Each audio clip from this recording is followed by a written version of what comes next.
जब सारी सृष्टि तमो प्रधान बन जाती है महामृत्यु के समय, तो सभी आत्माएं अपने अपने शरीर छोड़ करके उसे एक ही साकार सो निराकार में समा जाती है, जिसके लिए गीता में आया है मन मना भव, मेरे मन में समा जा। वो निराकार नहीं कहता है मेरे मन में समा जा। कौन कहता है? साकार मनुष्य सृष्टि का बाप कहता है। जिस साकार मनुष्य सृष्टि के बड़ल्ले में बड़े थे बड़ा बाप, जिसका कोई बाप नहीं, वो मुकर्रर रूप से उसको आप समान बनाता है। आप समान माने साकारी से क्या बनाता है? निराकार बनाता है। उसकी यादगार जो साकारी था, साकारी से पुरुषार्थ करके निराकारी बना, अर्थात साकार निराकार का मेल बना, उसकी यादगार के मंदिर और उसकी मूर्ति सारे संसार के विदेशों की खुदाइयों में सबसे जास्ती तादाद में मिली है। माना उस स्वरूप की सार्वभौम सत्ता है, एक व्यापी सत्ता नहीं है। सारा विश्व उस एक का लोहा मानता है।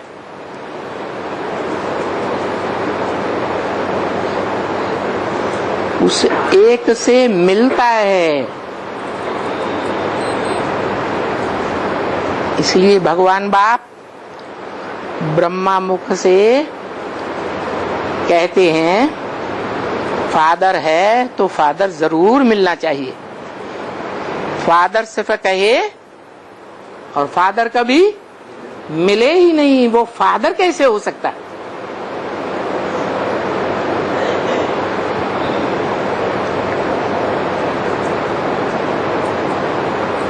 कोई को सब प्रकार से मिलते हैं, सर्व संबंधों से मिलते हैं, कोई सिर्फ आंखों से देखते हैं, पहचानते हैं, मानते हैं। कोई भले इन आंखों से भी नहीं देख पाते, लेकिन अखबार के द्वारा, टीवी के द्वारा, इंटरनेट के द्वारा उसे पहचानते हैं और पहचान करके बुद्धि योग के द्वारा उससे अव्यक्त मिलन मनाते हैं। जैसे यहां बैठे हुओं ने, बहुतों ने देखा होगा गांधी जी का फोटो। देखा? कितने लोग गांधी जी से मिले हैं? कोई इंद्रिय के सहयोग से? हाथ उठाओ। कोई नहीं। लेकिन गांधी जी को याद तो कर सकते हैं। करते हैं या नहीं करते हैं? ऐसे ही ये सारी मनुष्य सृष्टि महामृत्यु के समय एक ऐसी पर्सनालिटी संसार में व्याप्त हो जाती है, सबकी मन बुद्धि में,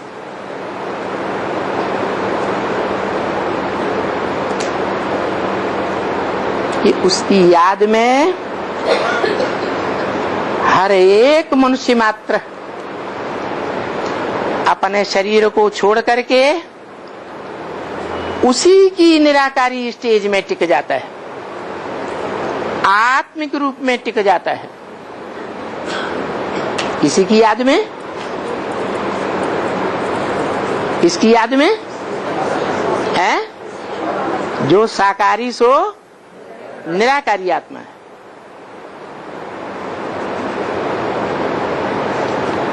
जिसका चित्र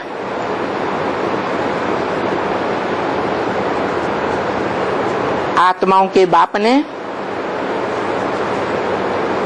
ब्रह्मा बाबा के द्वारा साक्षात्कार में बनवाया था, झाड़ का चित्र, षष्ठी वृक्ष का चित्र, जिसका वर्णन गीता में भी है। ऊर्ध्वं मूलम अधः शाखः, ऊपर को इसकी जड़ें हैं और नीचे को इसकी शाखाएं फैली हुई, अनेक धर्मों रूपी शाखाएं। जड़ें ऊपर को हैं तो बीज कहाँ होगा? है?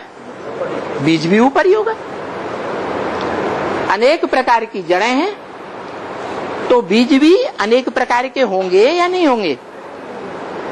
जैसे कभी कभी कहीं कहीं कोई वृक्ष देखा होगा, एक ही वृक्ष में पीपल भी है, उसी वृक्ष में नीम खड़ा हुआ है। माने एक ही वृक्ष में अनेक प्रकार के वृक्ष खड़े हुए हैं। ऐसे ही ये षष्ठी रूपी वृक्ष है, जिसमें अनेक धर्मों की शाखाएं प्रस्फुटित होती है।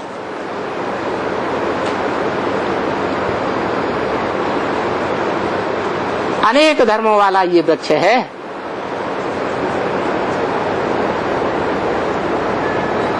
उसकी जड़ें भी उतनी ही हैं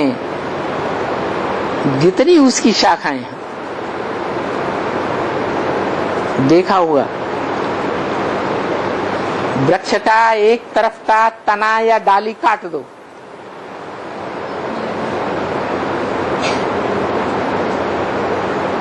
या वृक्ष की एक तरफ की जड़ काट दो,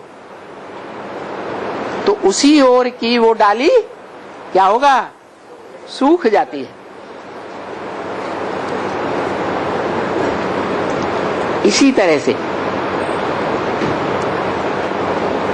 ये मनुष्य षष्ठी रूपी वृक्ष है, जिसकी अनेक प्रकार की डालियां, चाहे दाईं ओर की डालियां हो चाहे बाईं ओर की डालियां हो,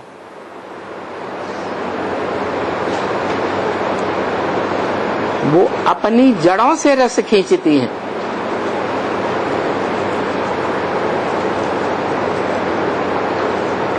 जो डाली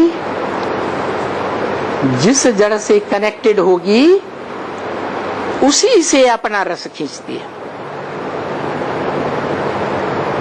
ऐसे ही ये मनुष्य षष्ठी रूपी वृक्ष है।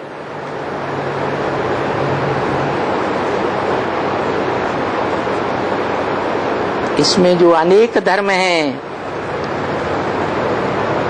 सतयुग की आदि में 16 कला संपूर्ण सूर्यवंश, त्रेता में 14 कला चंद्रवंश, द्वापर में 8 कला इस्लाम वंश, बौद्धी वंश, क्रिश्चियन वंश, और कलयुग में उनकी अनेक प्रकार की शाखाएं।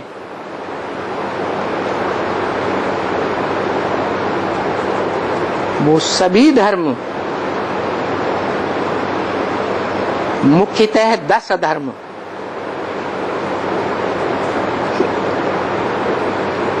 उसकी 10 प्रकार की जड़ें मुख्य हैं। इसीलिए भारत में भगवान के कितने अवतार गाए हुए हैं? 10 अवतार गाए हुए हैं मुख्य। बना 10 धर्म हैं तो उनके 10 बीज भी हैं। और उन सब बीजों का मूल एक बीज है जो सारी मनुष्य सृष्टि का बाप है। वो मनुष्य सृष्टि का बाप, उसका संसार में गायन हुआ है क्या? शंकराचार्य ने लिखा है,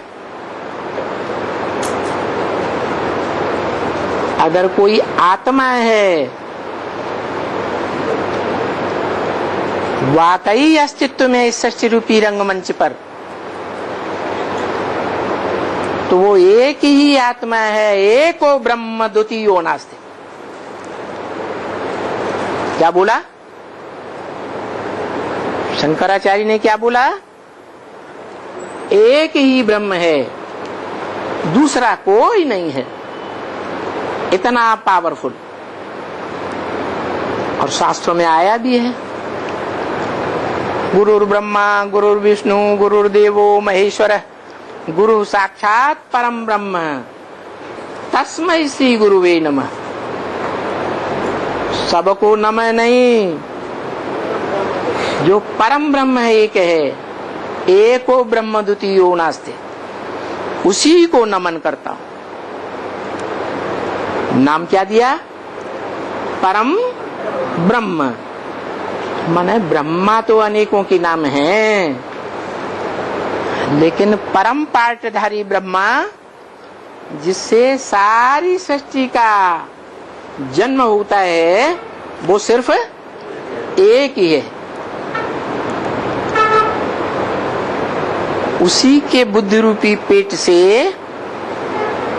ये सभी धर्मों की मनुष्य आत्माएं टाइम टू टाइम जन्म लेती है इस सृष्टि रूपी रंगमंच